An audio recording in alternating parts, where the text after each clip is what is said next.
إن الحمد لله نحمده ونستعينه ونستغفره ونعوذ بالله من شرور أنفسنا ومن سيئات أعمالنا من يهده الله فلا مضل له ومن يضلل فلا هادي له وأشهد أن لا إله إلا الله وحده لا شريك له وأشهد أن محمدا عبده ورسوله أما بعد. Louange à Allah, le maître des circonstances, on le loue pour tout ce qu'il nous accorde comme bien et comme grâce, et on lui demande de déverser ses grâces et ses bénédictions sur le prophète Mohammed sallallahu alayhi wa sallam, sa famille, ses compagnons et tous ceux qui les ont suivis jusqu'au jour de la rétribution. Chers frères, chères sœurs, nous sommes toujours dans notre série de mise en garde, et là nous nous retrouvons dans la troisième partie de cette série de mise en garde contre Mohammed Bajrofil. Et nous sommes sur le point de la divergence. Et on avait expliqué, parce que Mohammed Bajrofil, il dit, lorsqu'il y a une divergence des savants, choisissez les avis que vous voulez, l'essentiel que vous soyez heureux. Alors on a répliqué à cela en disant que cette parole, elle est batil, et on a dit que on va d'abord en premier lieu expliquer aux gens comment est-ce qu'on doit se comporter face à la divergence. Et on est arrivé à citer des athar, donc des récits des compagnons, comment est-ce qu'ils se sont comportés face à la divergence. Et comme je vous ai dit, on disait qu'on devait ajouter, mais je pense que les athar qui ont été cités, les récits qui ont été cités, suffisent pour comprendre aisément que les compagnons du prophète Mohammed sallallahu alayhi wa sallam faisaient précéder la parole du prophète Mohammed sur la parole de n'importe qui.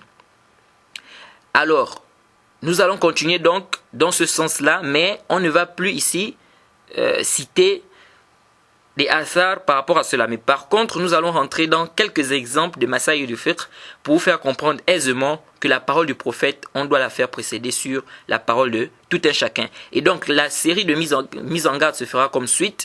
D'abord, on traite le sujet de la divergence. Comment est-ce que le musulman doit se comporter face à la divergence?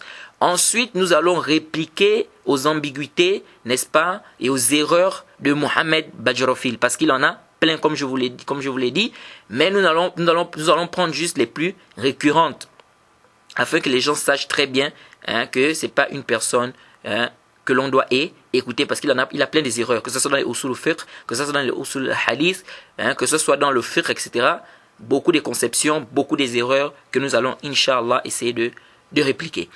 Alors, je vous assure, comme je vous l'ai dit, qu'il y a beaucoup d'exemples dans la sunna qui montrent clairement que les compagnons du prophète faisaient précéder la parole du prophète sur la parole de tout un chacun. Ça, il faut bien comprendre ça, et c'est très important. Même la parole d'Abu Bakr Siddiq. Les compagnons du prophète faisaient précéder la parole du prophète sur la parole d'Abu Bakr Siddiq. Donc, on doit fonctionner comme ça, c'est ça. Ce sont nos salafs. C'est comme ça qu'on doit fonctionner. C'est-à-dire la sunna du prophète, la parole du prophète Mohammed sallallahu alayhi wa sallam. Dès que ça arrive, il n'y a plus la parole, c'est-à-dire il n'y a plus une personne qui peut encore dire autre chose. Mais quand on fait de suivre les avis des gens et laisser la sunna, là on dit, là les gens sont en train de s'égarer. Donc on doit comprendre le Coran et la sunna, c'est ce qui est d'abord notre base, bifahm salaf salih, à la compréhension des pieux prédécesseurs, et non pas de suivre les avis seulement pour suivre parce que tel ou tel a donné un avis. Alors, pour vous montrer à quel point nous devons suivre les nusus, à quel point nous devons suivre les textes, je vais vous donner ici des exemples de quelques masaïl dans le fiqh. Et ensuite, on va rentrer dans les causes des divergences. Pourquoi les savants ont divergé? Je vais vous citer ici les causes, Inch'Allah ta'ala. Alors, je vais vous donner un exemple, par exemple, sur une mas'ala. La mas'ala du hajj. Dans le hajj, il y a une divergence des savants sur le fait de faire le hajj pour quelqu'un d'autre. L'imam Malik, par exemple, rahimahullah, il estime que tu ne peux pas faire le hajj pour quelqu'un qui est vivant. Et cela avec raison, que les adorations à la base, quelqu'un ne fait pas une adoration pour autrui. Ça, c'est à la base. On ne prie pas pour quelqu'un. Ça, c'est à la base. Alors, l'imam Malik, lui, il estime qu'on ne peut pas faire le hajj. On ne peut pas faire le hajj pour quelqu'un qui est vivant. Et la majorité des savants, ils estiment qu'il est permis de faire le hajj pour quelqu'un qui est vivant. Mais c'est venu dans le Sahih al-Bukhari et Muslim, le hadith d'Ibn Abbas. Je dis bien, Sahih, Bukhari et Muslim, le hadith d'Ibn Abbas. Il dit, Anna imra'a qalat li Rasulillahi sallallahu alayhi wa sallam, Ya Rasulallahi, faridatullahi fi hajji ala ibadihi. C'est-à-dire, elle dit que il y a une obligation qu'Allah a légiférée sur ses serviteurs. Adraktu abi shaykhan kabiran la yastati' أن يثبت على الراحلة أفحج عنه فقال نعم. Une femme est venue voir le prophète, elle a dit au prophète que mon papa, elle a dit d'abord le hajj, c'est une obligation qu'Allah a mis sur nous. J'ai trouvé mon papa, il est vieux. Il ne peut pas monter sur une monture. Est-ce que je peux faire le hajj pour lui? Le prophète a dit oui. Le hadith est dans le Bukhari et Muslim. Dans ce hadith, on comprend aisément que il est permis de faire le hajj pour quelqu'un qui est vivant. Pourquoi? Parce que cette femme-là, qu'est-ce qu'elle a dit? Elle a dit, mon papa est vieux. Elle n'a pas dit il est mort. Elle a dit il est vieux. Il ne peut pas monter sur la monture. Donc on comprend qu'il est vivant. Et le prophète a dit quoi? A dit oui. Ça montre clairement que la vie de l'imam Malik ici, on ne peut pas travailler avec ça. Ça montre clairement que la vie de l'imam Malik ici, on ne peut pas travailler avec ça. Pourquoi? Parce que le texte est sarih, le texte est clair ici sur la question. Est-ce que vous suivez ici? Donc, pour dire ici que, dire aux gens que, peu importe, prenez les avis, l'essentiel que vous soyez heureux, ça c'est batil. Parce qu'ici on a un texte par exemple clair dans Bukhari et Muslim, qui nous montre qu'on peut faire pour un vivant, et on a la parole de l'imam Malik qui dit qu'on ne peut pas faire, on dit non. On dit oui, à l'origine, on ne fait pas la doation pour quelqu'un d'autre, mais là où il y a des textes qui montrent que c'est possible, qu'on le fait, on travaille avec le texte. Est-ce que vous suivez? Donc ça montre clairement ici que on peut faire le hajj pour quelqu'un qui est vivant. Pour un vieux par exemple qui ne peut pas faire le pèlerinage, qui est déjà vieux, on peut faire pour lui. Et ça montre aussi qu'une femme peut faire le pèlerinage pour un homme, et vice versa. Ce hadith, puisque c'est une femme qui a posé la question, elle a dit que son papa était vieux. Ça c'est un. Deuxièmement, je vous donne un deuxième exemple. L'imam Malik, je prends toujours l'imam Malik. Par exemple, dans la mas'ala du Jumu'ah, Tahiyatul Masjid, l'imam Malik te dit si tu viens le Jumu'ah à la mosquée, tu ne dois pas prier, et que l'imam est en train de faire le khutbah. Tu viens le Jumu'ah à la mosquée, l'imam est en train de faire le khutbah, tu ne dois pas prier Tahiyatul Masjid. Est-ce que vous suivez? Tu viens le Jumu'ah à la mosquée, tu ne pries pas quoi? Tahiyatul Masjid. Contrairement à la majorité des savants qui disent que tu pries. Ça c'est un khilaf, c'est une divergence. C'est venu parce que, bien évidemment, il dit que le prophète Mohammed a interdit de parler. Quand on fait le khutbah, c'est interdit de parler, c'est interdit de s'occuper. Pendant qu'on est en train de faire le khutbah, toi tu t'occupes d'autre chose. Donc l'imam Malik voit que de là, on retient que si on vient le khutbah, si on vient le Jumu'ah à la mosquée, on n'a pas le droit de faire quoi? On n'a pas le droit de prier. On s'assoit seulement, on écoute le khutbah parce que c'est ce qui est obligatoire là. C'est venu dans le Sahih al-Bukhari.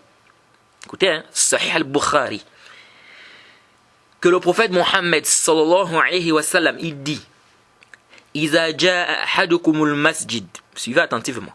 Iza ja'a ahadukumul masjida wal imamu yakhtub fala yajlis hatta yusalli rak'atayn. Le prophète dit quoi? Iza ja'a ahadukumul masjid fala wal imamu yakhtub fala yajlis hatta yusalli rak'atayn. Le prophète dit si l'un d'entre vous vient à la mosquée et l'imam est en train de faire le khutbah, suivez attentivement. Il dit qui ne s'asseye pas jusqu'à ce qu'il prie 2 rak'ah. Qui ne s'asseye pas jusqu'à ce qu'il prie 2 rak'ah. Mais les frères, le hadith ici est clair sur la question. Clair, le prophète dit, et l'imam est en train de faire le khutbah. Tu n'as pas le droit de t'asseoir si tu ne pries pas quoi? 2 rak'ah. Et dans le Sahih Muslim, quelqu'un est venu dans la mosquée. Le prophète est en train de faire le khutbah. Il s'est assis. Le prophète lui a dit, Hal solayta rak'atayn. Il a dit non. Le prophète a dit, Qum fa salli. Il est en train de faire quoi? Le khutbah dans le Sahih Muslim. Ça, c'est des dalils clairs.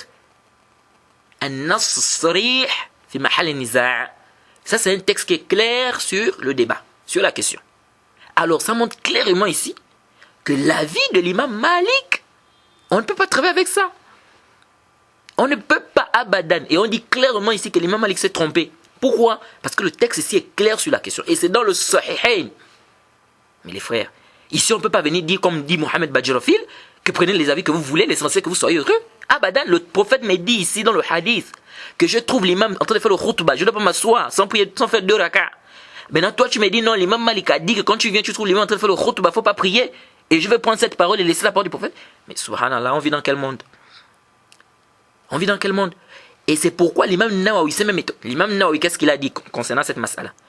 Il dit, je ne pense pas, écoutez ce que l'imam Nawawi dit, rahimahullah. Il dit, je ne pense pas qu'un savant, il reçoit ce genre de texte-là, authentique comme ça sur la question, et il laisse ça pour suivre autre chose.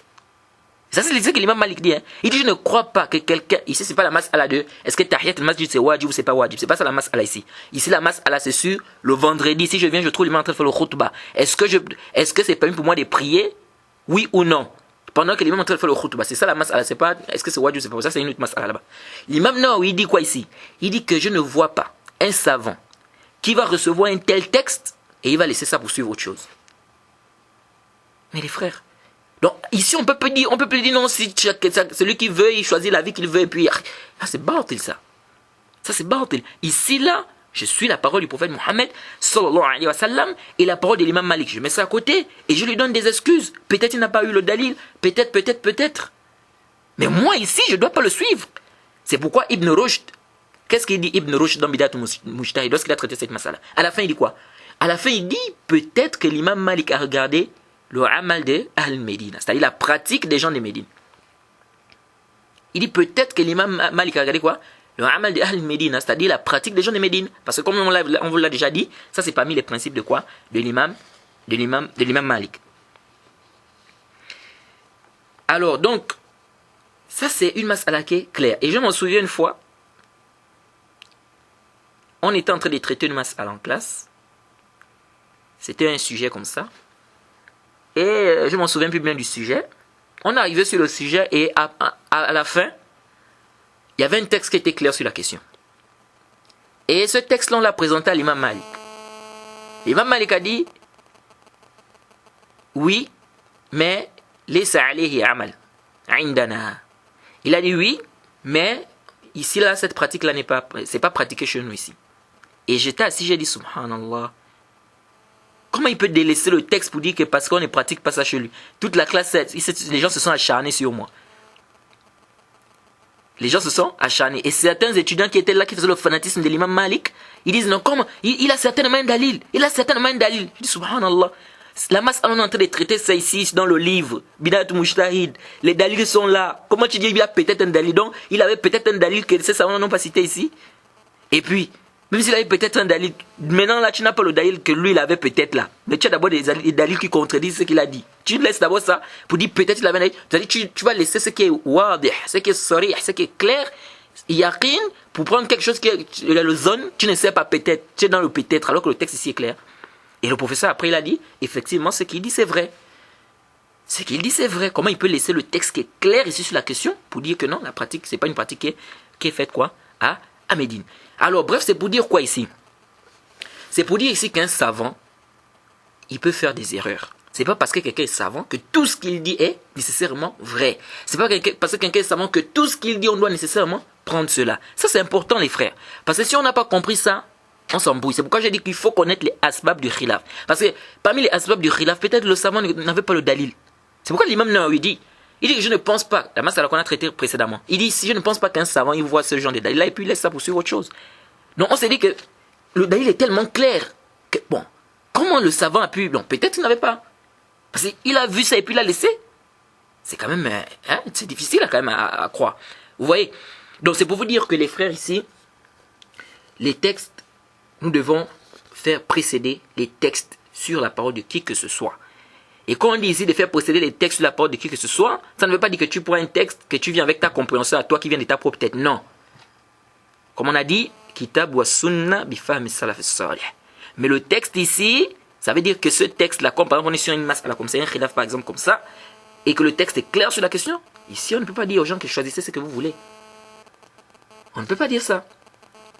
Vous voyez. Et ici, l'imam Malik a fonctionné comme ça, pourquoi? Comme vous connaissez, on l'a déjà expliqué. C'est à cause de son principe, il a son principe. Est-ce que vous voyez? Donc on doit toujours donner des excuses aux savants. Peut-être il a oublié, peut-être il n'a pas vu, peut-être comme ça, peut-être comme ça.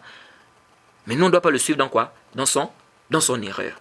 Et est-ce que la pratique des gens de Médine c'est un dalil ou c'est pas un dalil? Ça c'est pas une autre question ici. Ça c'est des questions dans les usul al-fiqh, c'est-à-dire les fondements de la jurisprudence islamique. Mais ici, ce n'est pas l'objet de notre mise en garde. Mais ici, c'est juste pour vous, c'est-à-dire pour donner des règles et pour rapprocher les sujets pour que vous puissiez un peu comprendre. Alors, comment on doit se comporter face à la divergence? Déjà, il faut savoir les causes de la divergence. Pourquoi les savants ont-ils divergé? Car le fait d'ignorer les causes de la divergence on risque, si on ne fait pas attention, de penser comme Mohamed Bajrafil, c'est-à-dire, prenez les avis que vous voulez, l'essentiel que vous soyez heureux. Et on a déjà dit que ça c'est une qawlun batil. Alors, Cheikh al-Islam ibn Taymiyyah, il a écrit un bon livre concernant les asbab khilaf, pourquoi les savants divergeaient et tout, qu'il a nommé Raf' al-Malam anil a'immatil a'lam. Et c'est un très bon livre. Hein. Si vous pouvez acheter ça, vraiment, vous allez beaucoup en profiter. Mais nous allons ici, Inch'Allah, citer les plus grandes causes, pas toutes, parce qu'il y a plusieurs causes qui font en sorte que les savants divergent. Nous allons citer quelques causes, avec quelques exemples, pour que vous sachiez un peu qu'est-ce qui pousse parfois les savants à diverger. Et de là connaître, n'est-ce pas, comment on doit se comporter, comment est-ce qu'on doit fonctionner lorsqu'il y a ce genre de divergence. Alors parmi les causes des divergences des savants, ta'arud al-adilla, c'est-à-dire le fait que les arguments sont en contradiction, ou les arguments semblent se contredire. Par exemple, le prophète a interdit de boire l'eau debout, clair. Il y a des choses qui sont claires là-dessus, dans le Sahih Muslim, le hadith de Anas, bien d'autres. On dit même que le prophète a menacé celui qui boit l'eau debout. Jusqu'à même, il y a des hadiths même que certains savants authentifiés où il a même dit que celui qui boit debout, n'est-ce pas, ça il boit de l'eau debout, il boit avec shaitan. Jade. Donc les textes sont clairs. Maintenant nous avons aussi d'autres textes aussi clairs aussi dans le Sahih Muslim et bien d'autres où le prophète a bu l'eau debout. Comment comprendre? Il y a un semblant de contradiction ici. Et donc là, les savants divergent. D'autres vont te dire c'est interdit, comme l'Ibn Hazm, Sheikh Al-Albani, sauf dans des cas de nécessité, etc. D'autres vont te dire non, c'est déconseillé seulement. D'autres vont te dire même c'est permis. D'autres, beaucoup de paroles. Donc ça, c'est quoi? C'est déjà parmi les causes. Et c'est ça, et c'est fréquent. Si vous regardez, la majorité même des khilaf tourne autour de ça. C'est-à-dire que les arguments semblent se contredire. Comment on fait pour travailler avec les dalils? Deuxièmement, adam boulour dalil ou al-jahlu bid dalil. C'est-à-dire le fait que l'argument ne parvienne pas au savant. Ou le fait que le savant, par exemple, peut ignorer le dalil. Et ça, c'est important. Je vous ai donné l'exemple de l'imam Malik. Dans les séries précédentes, je vous ai parlé de l'imam Malik lorsqu'on a posé la question sur le takhlil. N'est-ce pas? Donc, pour dire quoi? Qu'est-ce qu'il a dit? Il a dit qu'il n'y avait pas un dalil comme ça dans la sunna. Et son étudiant, son élève, lui a dit que non, il y a un hadith. Il lui a apporté le hadith. Donc, le savant peut ignorer le dalil. Je vais vous donner un exemple pour vous montrer à quel point cette parole-là que Bajrafil vient dire, Mohamed Bajrafil, qu'on choisit les avis qu'on veut, c'est batil. Regardez. L'imam Abu Hanifa, par exemple, il se trouve dans un endroit, dans un pays. On lui pose une question sur une chose. Il dit la chose est halal. Pourquoi? Parce qu'il n'a pas un dalil qui est interdit. Et à l'origine, les choses qu'Allah a créées sont halal. Le as, c'est que c'est halal. Il n'y a pas un dalil qui est interdit, donc c'est halal. Qui est le contraire dans les ibadat. Dans les ibadat, à l'origine, c'est interdit. Donc on est dans le dunya ici, les choses du dunya, etc. C'est halal à l'origine. L'imam Abu Hanifa dit halal, puisqu'il n'y a pas un texte qui est interdit. On a un autre savant dans un autre pays, peut-être en Égypte. Il a vu le hadith du prophète qui interdit cette chose-là. On lui pose la question là-bas, lui il dit aussi haram. Il dit quoi? Haram. Pourquoi? Parce que lui il a le texte que l'imam Abu Hanifa là-bas dans son pays là, il n'a pas. Mais au fil des années, lorsqu'on va écrire dans les livres du fiqh cette mas'ala, qu'est-ce qu'on va dire? On va dire ikhtalaf al-ulama. On va dire ikhtalaf al-ulama. Les savants ont divergé sur la question. Oui. Pourquoi? Parce que l'imam Abu Hanifa là-bas dans son pays, il avait dit halal. L'autre savant là-bas en Égypte, il a dit haram. Pourquoi? L'imam Abu Hanifa a dit parce qu'il n'y a pas un dalil. Mais lui là-bas, il dit haram parce qu'il dit il y a un dalil. Donc c'est une divergence. Donc on va voir dans les kutub, ikhtalaf al-ulama. Mais ici là, si quelqu'un ne connaît pas que parmi les causes, il se peut peut-être que tel savant, lorsqu'il a dit halal, il n'avait pas le dalil. Ici, on ne peut plus dire ici que non, bon, on choisit ce qu'on veut. Si tu veux, tu travailles avec l'avis de l'imam Abu Hanifa. Si tu veux, tu travailles avec l'avis de tel autre savant qui a dit non, yahi. Ça, c'est batil. Ici, maintenant, on va regarder le dalil. L'imam Abu Hanifa dit que c'est halal. Pourquoi? Parce qu'il dit qu'il n'y a pas un dalil qui est interdit. L'autre savant, il dit que c'est haram parce qu'il y a un dalil, il a trouvé un dalil. Le dalil est là, on travaille avec le dalil, on laisse la parole de l'imam Abu Hanifa. Mais ça, c'est important, les frères. Donc, connaître les causes de la divergence, c'est une chose importante pour nous aider. Sinon, on s'embrouille. Un savant peut faire une fatwa par rapport, déjà à leur époque, c'était pas comme aujourd'hui, que la sunna maintenant, elle est écrite. C'est-à-dire aujourd'hui, tu peux avoir la sunna sur un livre kamil, c'est pas comme à l'époque. C'est pas comme à l'époque où c'était difficile. Il fallait voyager ici, par-ci et par-là, les hadiths étaient éparpillés, etc. Alors, si quelqu'un n'a pas compris ces choses-là, c'est un autre problème. Est-ce que vous suivez? Donc, dès que tu vois le texte, il est clair sur la question. Lui, il a dit c'est halal, il n'avait pas de dalil. L'autre a dit que c'est haram. Voilà le dalil. Khalas, on travaille avec le dalil. Tu cherches autre chose, pourquoi? Hein? Tu cherches autre chose, pourquoi? C'est ça le problème. Parmi les causes aussi de la divergence avec ikhtilaf as-sihhat an-naql, al-hadith ba'da bulughihi. Ça, c'est un autre problème. C'est-à-dire, les savants divergent sur l'authenticité du texte, c'est-à-dire après que le texte soit parvenu. C'est-à-dire, le texte arrive. Cette fois-ci, ils ont tous vu le texte. Les savants ont tous vu le texte. Mais le problème ici, c'est qu'ils divergent sur l'authenticité de ce texte. Certains disent que le texte est da'if, d'autres disent que le texte est sahih. On fait comment? Est-ce que vous suivez ici? Parce que Mohamed Badjarofil, c'est là où il vient aussi pour égarer les gens. Vous savez, j'écoutais une de ses vidéos. On lui a dit non, mais le hadith de Hifz al-Qur'an, c'est-à-dire celui qui n'arrive pas à mémoriser le Coran, on dit que le prophète a dit qu'il doit faire 4 rakas le vendredi, il récite tel surat au premier raka, au deuxième raka, etc., etc. On verra ce hadith, on en parlera, Inch'Allah. Quelqu'un lui a dit, mais le hadith c'est da'if, Cheikh Al-Albani a dit que c'est da'if. Il dit oui, c'est son droit. Mais il ne faut pas m'obliger.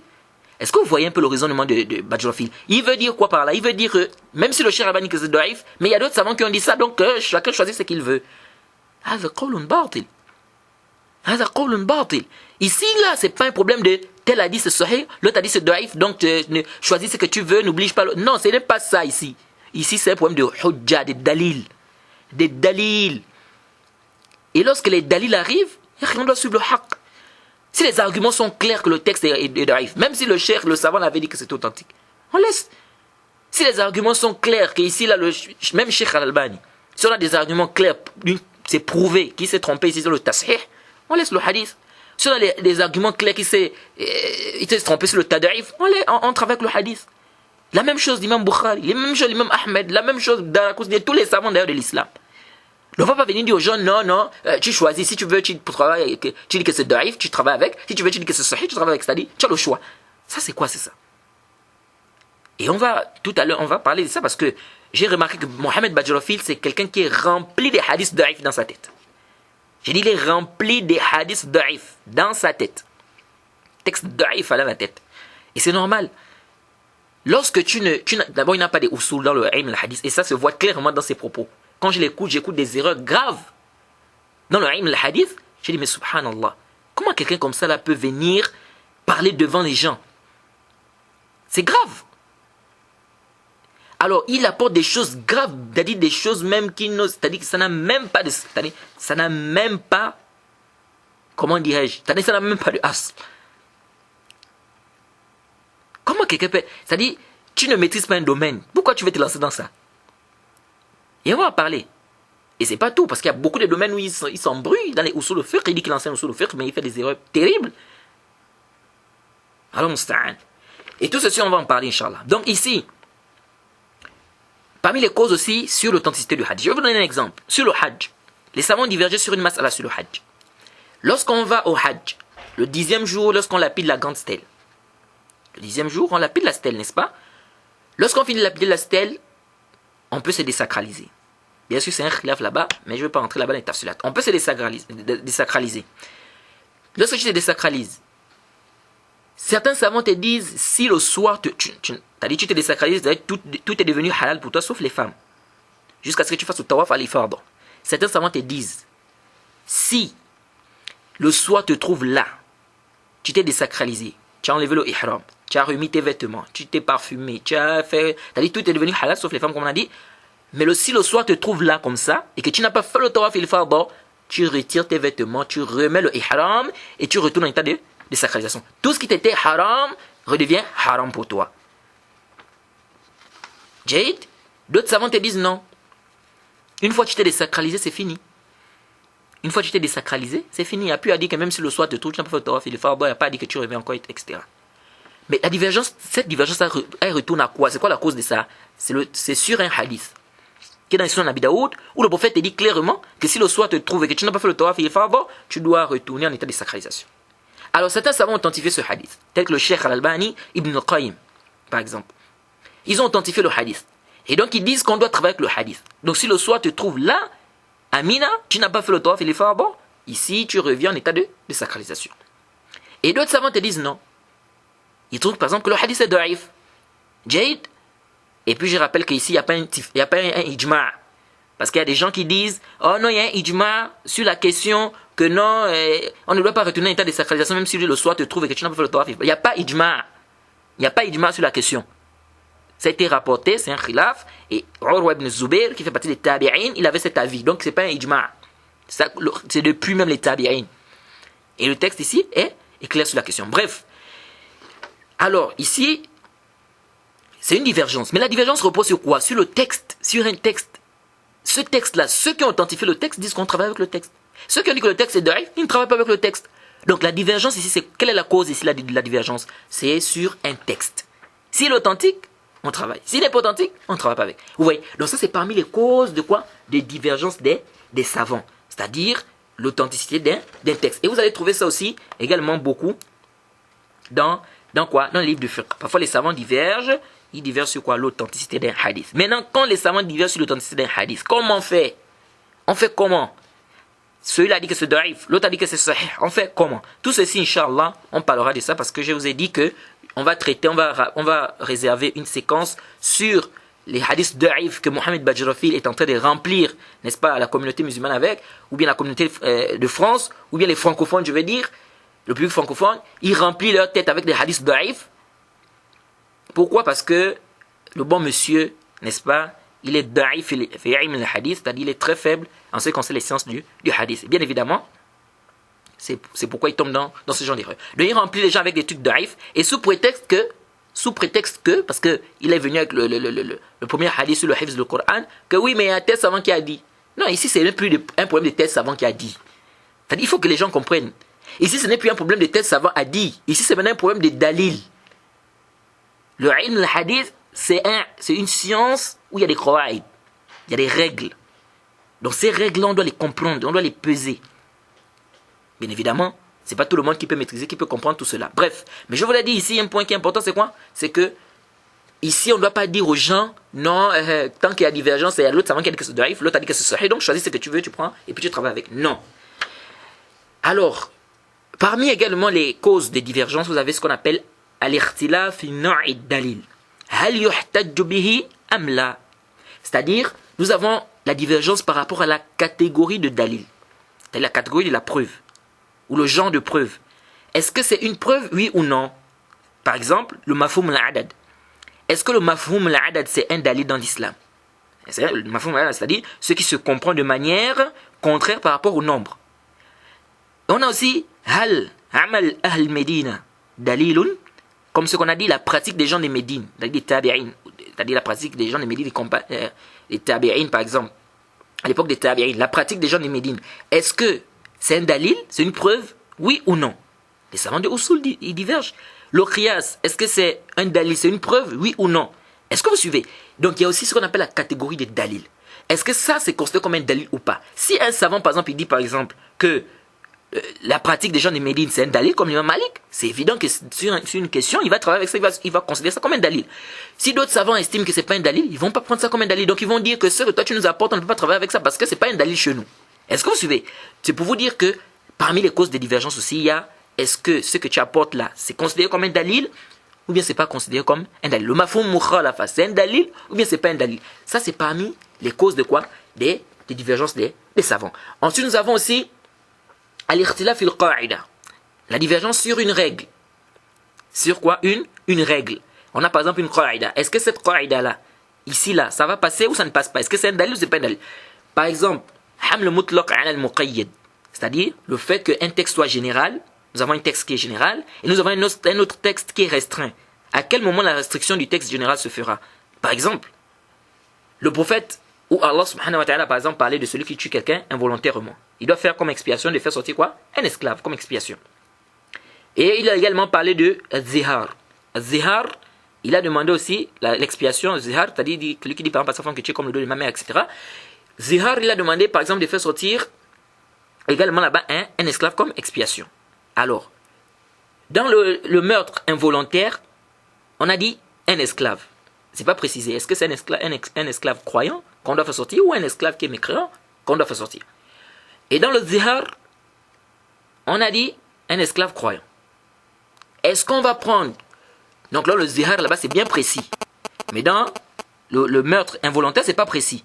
Donc, est-ce qu'on va prendre la restriction qui a été faite dans le zihar, kafaratu zihar, et on amène ça dans la généralité du texte qui est sur le meurtre involontaire? Est-ce que c'est comme ça qu'on va fonctionner? Et c'est là où vous voyez les divergences des savants. Donc, la divergence peut être également sur la qaïda, comme je viens de vous le dire. Parmi aussi les causes, nous avons la divergence fi qira'at, dans les qira'at du Coran. On a vu ce qu'on appelle par exemple la qira'atu shaza, hein? C'est-à-dire la lecture qui est marginale. Hein? C'est shaz.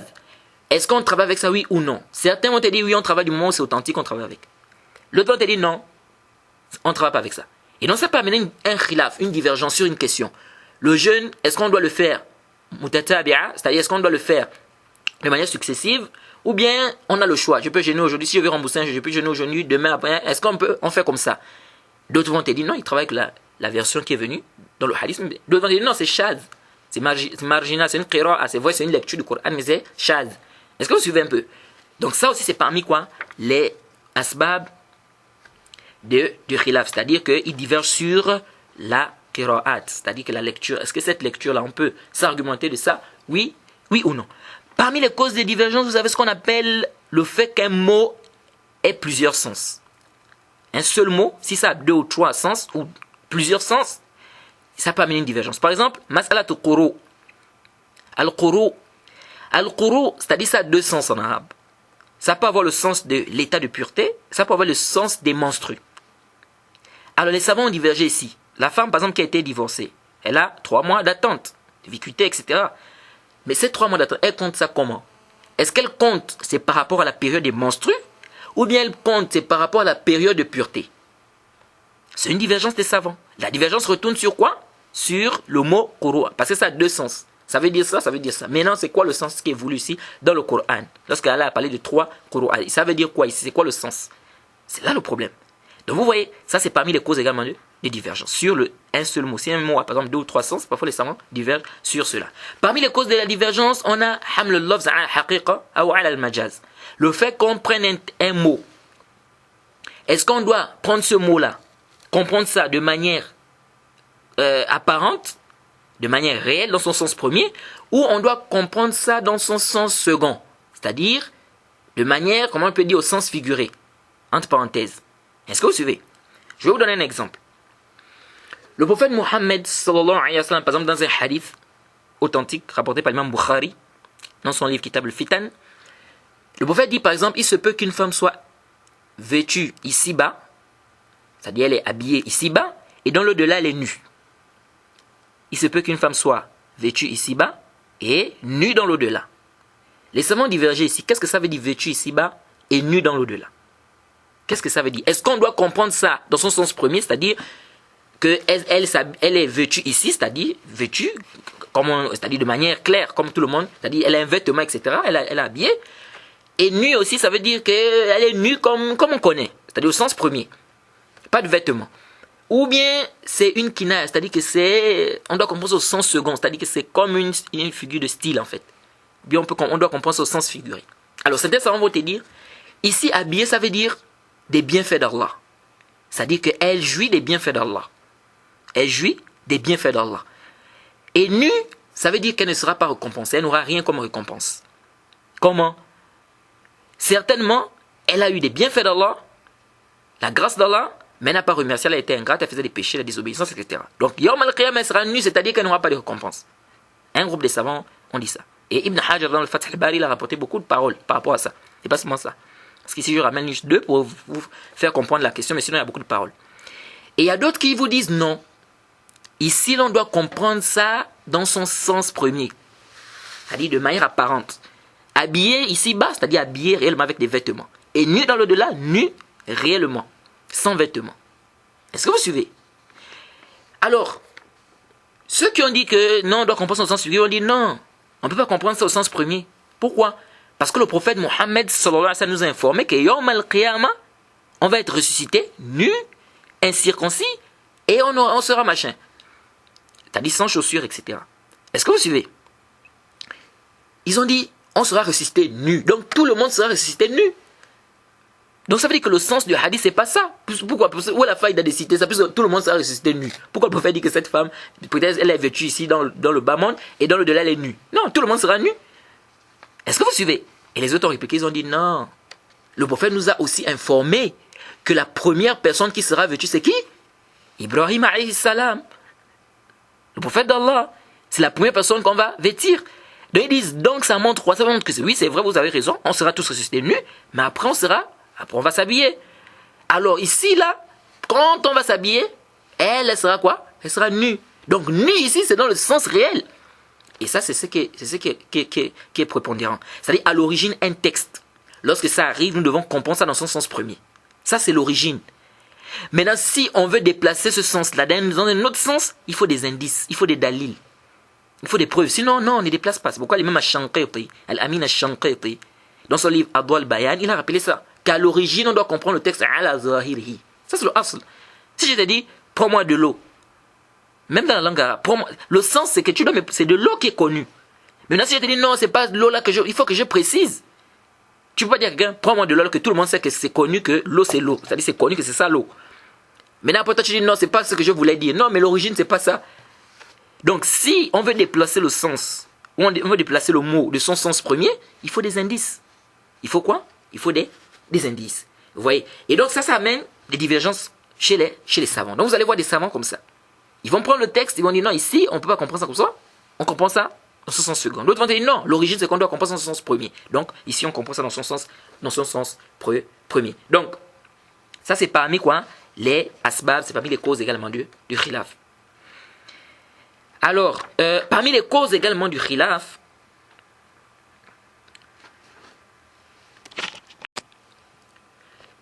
nous avons ce qu'on appelle parmi les causes du khilaf, nous avons hal hukm mansukh amla, le nasr, le problème du nasr. Parfois les savants divergent sur le problème d'abrogation.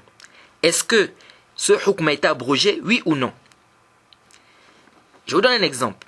Vous savez que nous avons 4 mois sacrés. Alors ces 4 mois sacrés, Allah nous a interdit de faire le djihad, de combattre dans ces mois-là. Jade, les savants ont divergé. Est-ce que ce hukm-là, il est toujours valide ou bien il a été abrogé? Certains disent que c'est toujours valide. Donc on n'a pas le droit de faire le djihad pendant les 4 mois sacrés-là, sauf si on nous attaque. Si on nous attaque, ça c'est autre chose. Mais nous-mêmes, Allah attaque parce qu'il y a 2 types de djihad. Djihad de dafa' et djihad de talab. On a 2 types de djihad, c'est-à-dire le combat offensif et le combat défensif. Contrairement aux gens des bid'a qui disent que non, nous avons ce qu'on appelle le djihad de dafa', donc le combat défensif. Ça c'est batil. Nous avons 2 types de djihad, le dafa' et le talab, c'est-à-dire combat offensif et combat défensif. Alors bref, ces savants disent quoi? Ils disent que le hukm est toujours valide. Donc, on n'a pas le droit de combattre dans ces 4 mois sacrés. D'autres disent non. Ce hukm a été abrogé. Donc, il est permis pour nous, même pendant les mois sacrés, là, de faire le djihad. Vous voyez, ça, c'est un khilaf des savants. Est-ce que vous suivez? Donc, ici, là, on doit comprendre et on doit connaître. Et là, ça t'amène déjà à comprendre c'est quoi le nasr, c'est quoi l'abrogation, quelles sont les conditions de l'abrogation. Tout ça, là, tu dois connaître ça. C'est pourquoi un étudiant doit faire usul al-fiqh. Il doit faire les fondements de la jurisprudence islamique. Sinon, c'est difficile. Et de là, tu pourras déjà voir quel est l'avis qui est prépondérant, oui ou non. Parce que s'il n'y a pas de qawaid, si tu n'as pas des règles, des principes, c'est difficile. Est-ce que vous suivez? Donc parmi les causes de la divergence aussi, nous avons le fait, est-ce qu'un hukm a été abrogé, oui ou non. Parmi les causes, nous avons le haml amr. Est-ce que le amr, c'est ala al-wujub ou ala al-nadb? C'est-à-dire, lorsque l'ordre vient, est-ce que ça implique l'obligation ou ça implique quelque chose de surrogatoire à l'origine? Ça, c'est une divergence chez les gens de usul. C'est important. C'est parmi les causes de divergence. Haml al-nahi ala al-tahrim ou al-karaha. C'est-à-dire, lorsque le prophète dit ne faites pas telle chose, est-ce qu'on dit c'est interdit de manière formelle ou bien on dit c'est simplement déconseillé? Ça amène à la divergence. Tu vois par exemple des savants qui vont te dire manger avec la main gauche par exemple. Manger avec la main gauche c'est quoi? C'est interdit. D'autres te disent non, c'est pas interdit, c'est déconseillé. Mais pourtant le texte le prophète a dit de ne pas le faire. Donc ils vont diverger. Est-ce que ici, quand le prophète a dit ne faites pas ici, est-ce que c'est l'interdiction ou est-ce que ça veut dire que c'est simplement des conseils? Est-ce que vous voyez un peu? Donc ça c'est parmi quoi? C'est parmi également les causes de divergence. Parmi les causes également nous avons l'acte du prophète. Est-ce que l'acte du prophète implique l'obligation ou quelque chose de caractère surrogatoire. On a vu par exemple le prophète Mohammed sallallahu alayhi wa sallam dans un hadith notifié au Cheikh Albani et bien d'autres, il a vomi, ensuite il a fait les ablutions. Mais c'est dans Abi Daoud. Il a vomi, il a fait quoi? Les ablutions. Est-ce que ça veut dire que si on vomit, c'est obligatoire pour nous de faire les ablutions? Est-ce que vous suivez? Donc ça, c'est parmi également les causes de divergence. Parmi les causes aussi, on a ce qu'on appelle la compréhension du dalil. Et ça aussi, c'est beaucoup. Parfois, les savants ont un même dalil, mais ils divergent sur la compréhension de ce dalil. Comment on doit comprendre ça? Est-ce que vous suivez un peu? Donc ça, ce sont les causes de manière âme les plus récurrentes sur les divergences des savants. Une fois on connaît déjà ces causes-là, et maintenant on cherche à connaître comment on doit travailler avec ces causes-là. Exemple, si les savants divergent sur le nasr, comment on doit travailler? Le asr, c'est quoi? C'est que le hukm est abrogé ou c'est pas abrogé? On dit, bon, l'origine, c'est que le hukm n'a pas été abrogé. Ok, donc ça veut dire que celui qui dit que c'est abrogé, c'est celui qui doit apporter des preuves. Un exemple. On revient sur le amr. Est-ce que ça implique l'obligation? L'ordre, est-ce que ça implique l'obligation ou pas? On revient dans les nusus. Est-ce qu'on a des textes qui viennent nous aider dans la question? Bon, oui, on a des textes. On travaille avec les textes. Si on en a, bon, l'ordre implique l'obligation, par exemple. Alors, ça veut dire qu'à l'origine, si le prophète ordonne, ça veut dire que c'est obligatoire. Celui qui vient de déplacer de là, il faut qu'il apporte des dalils. Et c'est comme ça, ainsi de suite. On rentre dans l'interdiction, etc., etc. Lorsque l'acte du prophète semble se contredire avec sa parole, comment on fait? Est-ce qu'on fait précéder la parole? Est-ce qu'on fait précéder l'acte? On fait comment? On travaille comment ici? Ou bien est-ce que ça devient déconseillé? Est-ce que ça, tout ça, on doit apprendre dans les usul fiqh. C'est pourquoi j'ai dit un étudiant qui ne fait pas usul fiqh, vraiment c'est difficile, ce sera difficile pour lui de bien comprendre le fiqh. Ce sera très difficile. Parce que les qawaïd que vous voyez là, les frères, c'est très très important. Si quelqu'un n'a pas bien appris ces qawaïd, les règles, c'est difficile. Tu vas t'embrouiller, on va te balader. Là-bas on dit halal, l'autre là-bas dit haram. Ici on vient, il t'amène comme ça. Quand je vois Mohamed Badjarofi, parfois il apporte des choses là. Je dis, mais regardez-moi celui-là. Et il prétend avoir appris les usul fiqh. Ou bien il fait semblant. Il veut égarer les gens. Il apporte parfois des choses qui sont, c'est-à-dire mardoud, directement. Parce que tu sais déjà la qaïda qui vient déjà rejeter ce qu'il est en train de dire là. Donc il faut apprendre quoi? Les principes. Pourquoi les savants divergent? Comment on doit comprendre les divergences des savants? Et dans les causes des divergences, comment on doit travailler avec? Qu'est-ce qu'on sort? C'est-à-dire qu'est-ce qu'on retire de ces causes-là? Comment est-ce qu'on va pouvoir émerger par rapport à quoi? Par rapport à ces causes. Et comme je vous l'ai dit, j'ai remarqué que Mohamed Badjrofil, il s'appuie beaucoup plus sur les avis des savants. Lui, c'est les avis qui l'intéressent. Non, tel cheikh a dit, tel savant a dit, non, tel... Lui, c'est ça. Au lieu des dalil. Nous, c'est pas ça. On dit quoi? Comme l'imam Ahmed a dit, al-hujjatu fil athar. Al-hujjatu fil athar. C'est-à-dire, la preuve se trouve dans les récits, dans les textes, dans les nusus. Jade, bifahm salaf salih. La compréhension des pieux prédécesseurs, des premiers musulmans. Donc ici, là, ce n'est pas un problème de tel savant. Il dit, oui, mais l'imam Suyuti a dit, oui, mais l'imam Nawawi a dit, oui, l'imam, oui, c'est pas ça le problème ici. Le problème ici, c'est la dalil. C'est ce qui nous intéresse, les dalils. Et ces dalils, on doit les peser au qawaïd de la législation. Parce qu'on a des règles, des principes dans l'islam. Donc les dalils de tout un chacun, parce qu'il y a des gens qui viennent, qui disent, comme j'ai toujours l'habitude de dire, ils viennent et te disent, non, mais tu crois que lui, il a dit ça, il n'avait pas le dalil. Non, peut-être qu'il avait le dalil, mais les dalils n'ont pas tous les mêmes degrés aussi. Il faut comprendre ça aussi. Les dalils n'ont pas tous les mêmes degrés. Et il faut que les gens mettent bien dans leur tête, ça c'est très important, que nous, les gens de la sunna, on considère qu'il n'y a aucune personne qui est infaillible, sauf les messagers. Toute personne tombe dans des erreurs, toute personne, il se trompe, il oublie. Si vous retournez dans les hadiths, par exemple, je vais vous prendre des exemples simples. Dans les hadiths, vous allez trouver que, pendant les kutub du mustalah al-hadith, vous allez voir par exemple qu'il y a des gens qui ont rapporté certains hadiths et par la suite il a oublié que c'est lui qui a dit le hadith là. C'est-à-dire il a porté un hadith, mais après il oublie que c'est lui qui a donné le hadith. Ça arrive. Donc il faut connaître tout ça. Le savant peut-être il a oublié le dalil, peut-être il n'avait pas le dalil, peut-être il a compris ça de cette manière, peut-être il pensait que c'était authentique, peut-être il faut, dans tous les cas, donnons des excuses à nos savants. Ayant une bonne pensée envers nos savants. Mais, quant au fait de dire que, comme il y a divergence, chacun suit, non. Et on ne doit pas le suivre dans son erreur, non. On donne l'excuse, peut-être, mais dire maintenant qu'on va le suivre dans ça, nous disons, on nous a demandé de suivre qui?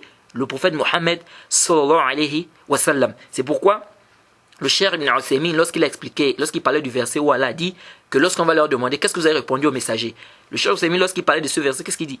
Il dit ça, c'est un verset qui est clair, qui nous montre clairement ici que on sera interrogé sur quoi? Sur les messagers, c'est-à-dire les messagers, ils nous ont donné des principes, ils nous ont donné des interdictions, ils nous ont donné des adorations.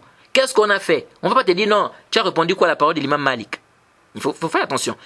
Oui, l'imam Malik avait dit que c'était halal. Toi, tu as fait quoi? Pourquoi tu n'as pas... Non, on ne va pas te dire ça. On va plutôt te dire, le prophète avait dit que c'était haram. Pourquoi toi, tu n'as pas délaissé? Le prophète avait dit que c'était wajib. Pourquoi tu n'as pas fait? C'est ça le problème.